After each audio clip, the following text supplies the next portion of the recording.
One thing about me is if you can't tell by my aesthetic and my demeanor, I've never been told no in my fucking life. No. What happens when kids aren't raised right?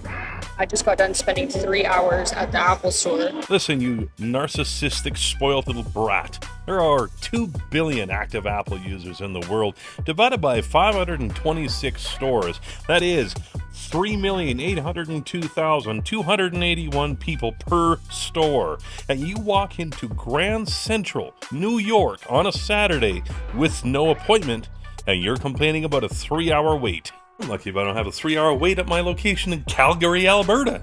Because Apple sold me a pair of faulty AirPods. I'm sorry, it sounds like you're accusing the employee of going into the back and picking out of the faulty box the ones to sell you.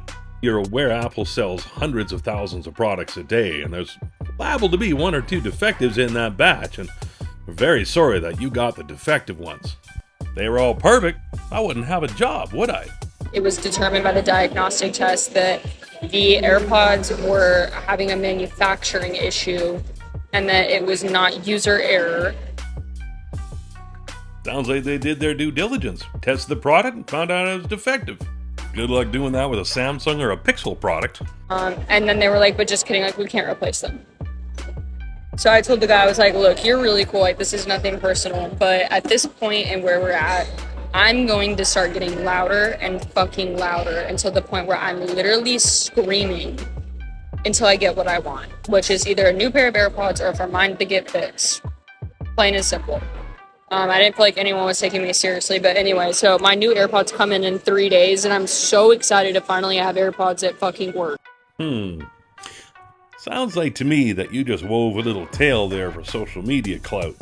And you just didn't like the fact that they didn't have it in stock and you would have to wait 3 days till they got it back. But kudos for spinning that 3-day wait as a win after threatening to scream like an insolent child.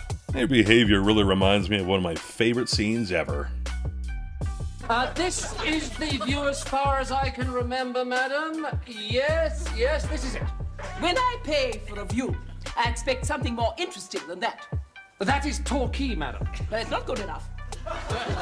Well, may I ask what you were expecting to see out of a Torquay hotel bedroom window? Sydney Opera House, perhaps? The hanging gardens of Babylon? Herds of wildebeest sweeping majestically? Silly. I expect to be able to see the sea. You can see the sea. It's over there between the land and the sky. You can have your replacement AirPods Max when they return in stock in 3 days. Oh, and one more thing. No!